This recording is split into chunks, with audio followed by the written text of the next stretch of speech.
Celeb Savant is a career retrospective type interview focusing on singers, actors, and industry experts. Join Barrett Edelstein now as he dives into the entertainment world.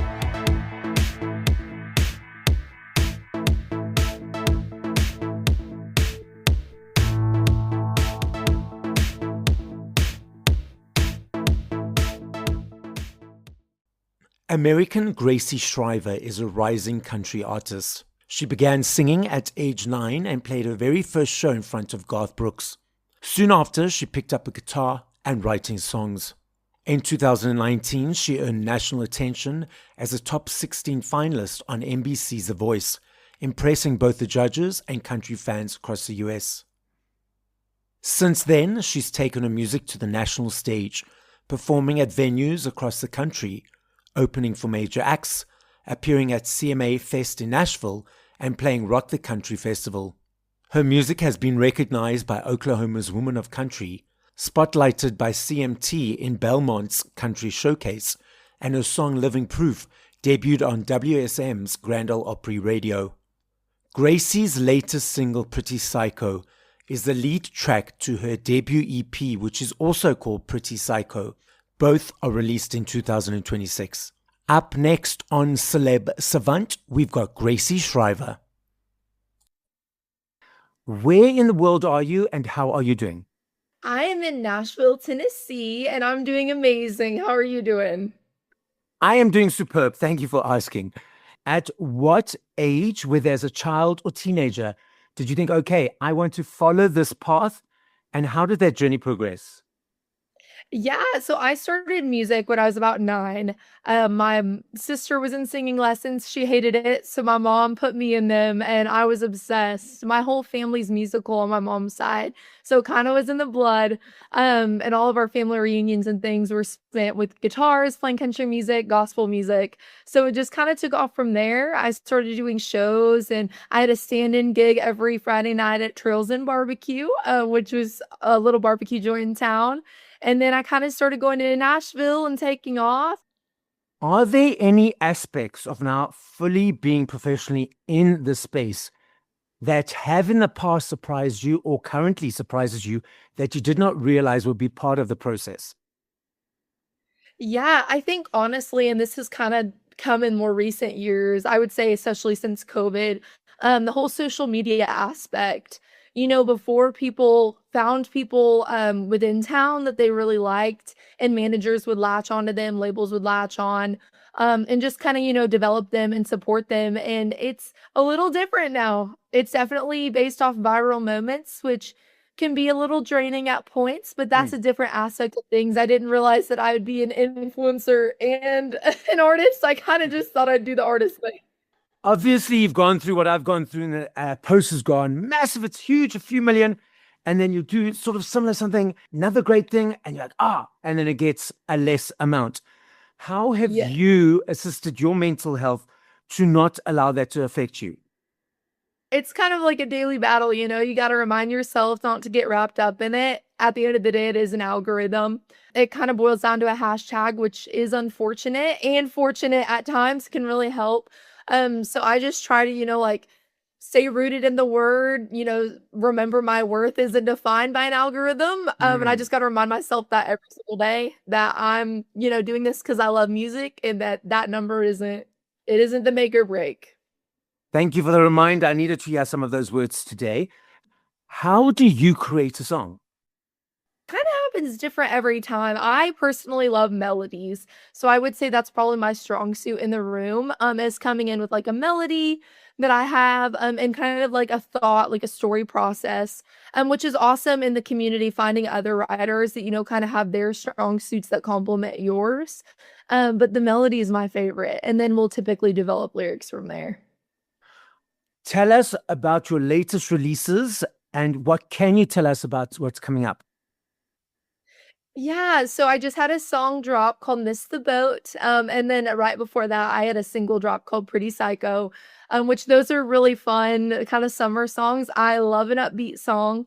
So that's been awesome. And then I have an EP coming out, which will be amazing. It's my first EP. So I'm really excited about that and all the work that's gone into it. The team that helped create this has been awesome.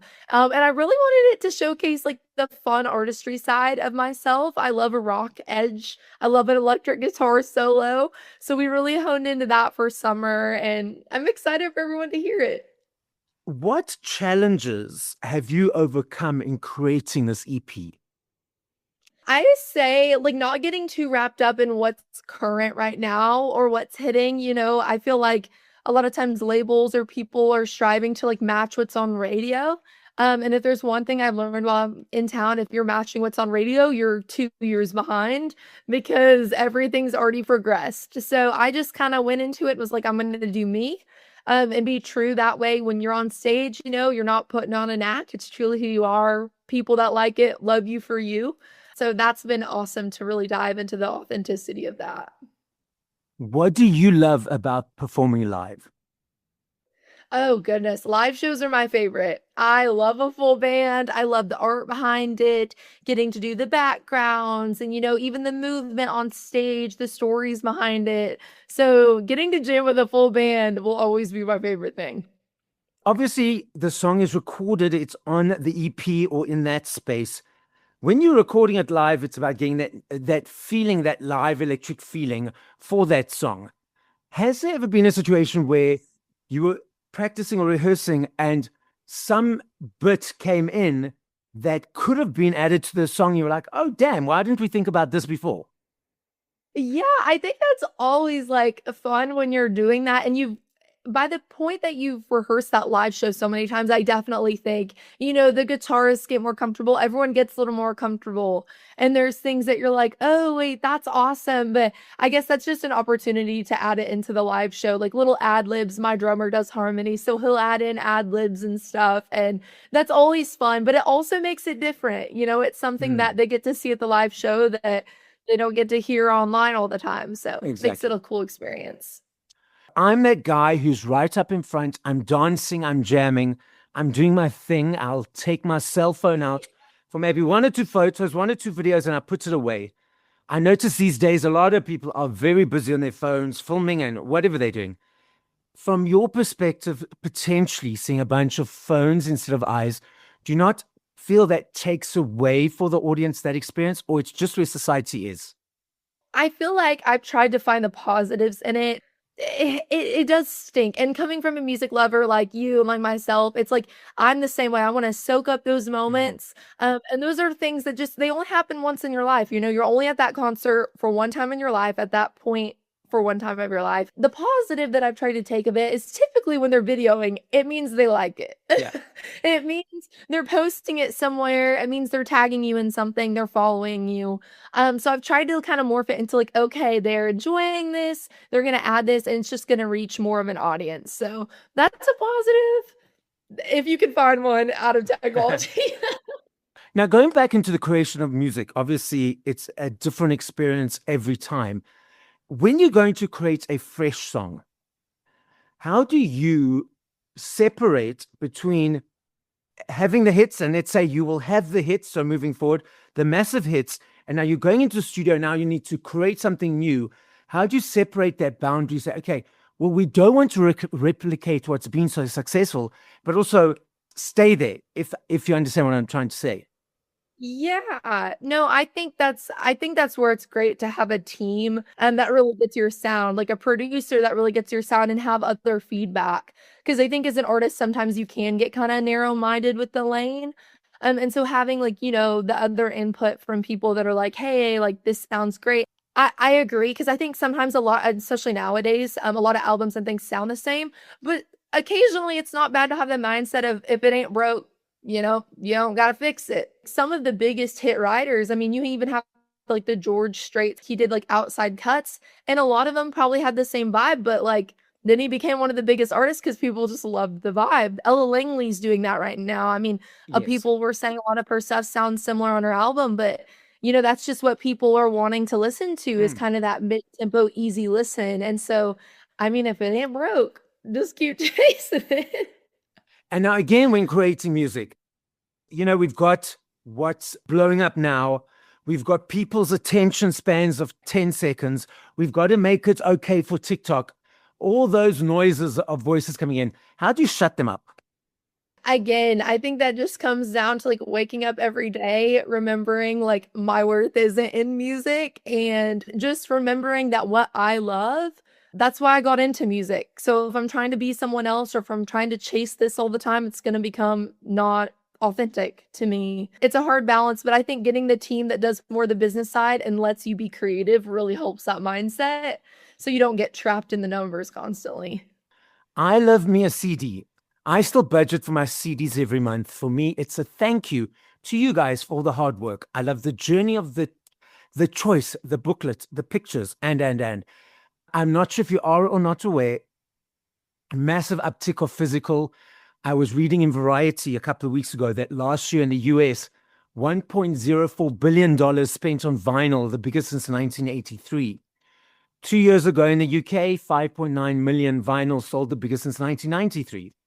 Also, last year in the UK, there's a basket of products that they gauge exchanges on. There needs to be a high number of exchanges daily for a product to be in the basket.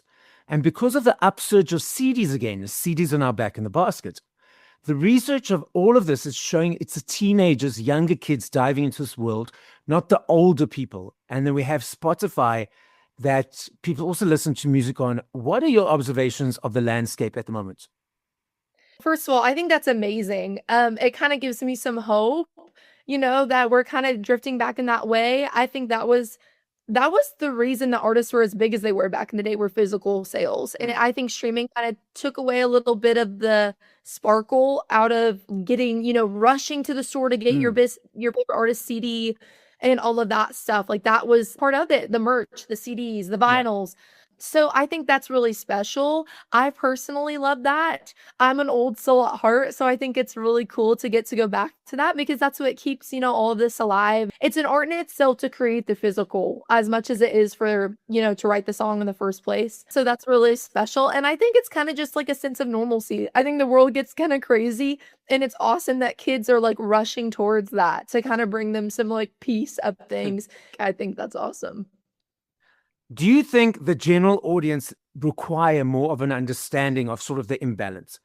Let me explain. So I teach spinning classes and I decided to do focus groups. I did 3 focus groups, one of 10 people, one of 8, one of 3, cross age, cross diverse. They listen to music on Spotify. I said to these groups of people, if an artist has had 100 million streams of a song, how much money do they think the artist has got in their back pocket? The first group of people said 50 million. The second group of people said 1 million. The third group of people said 200,000 to 3 million. I said, actually, no, it's more like a couple of thousand. I know Ray and Snoop Dogg, they speaking out about this. I have spoken to a bunch of artists who said they use it as a business card. They can see that they're popping up in Namibia, Argentina, and Toronto, so they can go tour there. But again, I've been talking to a lot of artists, and if the general listeners understand this more, then they'll buy more merch. They'll do maybe the extra concert tickets and so forth to support you guys. What are your thoughts around this? Yeah, I think going back to that, it is unfortunate. It's become a monopoly that people, it's just like television streaming. Like people have a streaming platform, it's convenient. You can reach most artists off of there. And so it makes it really easy versus paying what used to be a dollar something on iTunes. Now I think it's dropped to like 99 cents or whatever. So yeah, it makes it tougher. I think also the labels have backed way down on development. So like I said, it used to be a lot of label funded and that's what created stars. Now it's self-funded until you've reached a level and they want to hop on the train. It just makes it harder, and there's a lot of talent that gets lost because people can't afford to try to be an artist, which is really unfortunate. Yeah, so I think, like, definitely bringing awareness would help, and I'm always like, "Go buy the concert ticket." That's what made me, like, fall in love with music, was going and seeing those artists growing up. So I think the concert and the live show, getting to watch, that's definitely what brings in the revenue nowadays, and merch as well. Mm. Merch brings in a lot of revenue. We've got the EP that's coming out. Have you already started planning the next phase of what's happening, or you want to feel and roll this out first? My personality, I'm always planning for the next thing. But I really tried on this one to just enjoy the moment. So I'm going to try to just let myself focus on this, eat it up. My first project coming out, and then we'll crack down. Once it drops, even though the audience is like, where's the next one? Tell them to shush. We need to let it evolve energetically. It's like, planting the seeds, and you can't just go now plant another tree. You have to keep giving that love to grow, and it doesn't take 15 seconds. Yes. No, yeah, for sure. I love this next game. I know if I had to ask this question tomorrow or in 2 days or 5 years, I know your answer will be different. That's why I'm not saying favorite, very important. I'm just saying top of mind. If once we finish this conversation and you want to go listen to 5 other artists, who would those 5 artists be? Ooh, probably Miranda Lambert. I've always been a Miranda Lambert fan. I've been listening to a lot of like Lifehouse and Frey lately, but I love that genre of music. That's been really big lately. It's just so easy to listen to. I love CeCe Winans, and that's more gospel side, but she's just amazing. And I've been really, you're gonna laugh at this one. I've been really on a Nickelback train. Like, I don't know if it's summer and I'm just like wanting some like dad rock in my life. So, Gracee, the podcast is listened to throughout the world. As a final message, what would you like to say? Yeah, just thank you so much for having me on. And I'm excited for everyone to see it and listen to the EP. Make sure you go follow along. I might be coming to you in some cities for shows, so keep up. And yeah, just enjoy the Pretty Psycho EP. And I hope it's a fun summer jam for you. Thank you for listening to this episode of Celeb Savant. Please follow Barrett on TikTok, Instagram, YouTube, and Facebook at Celeb Savant. That's CelebSavant.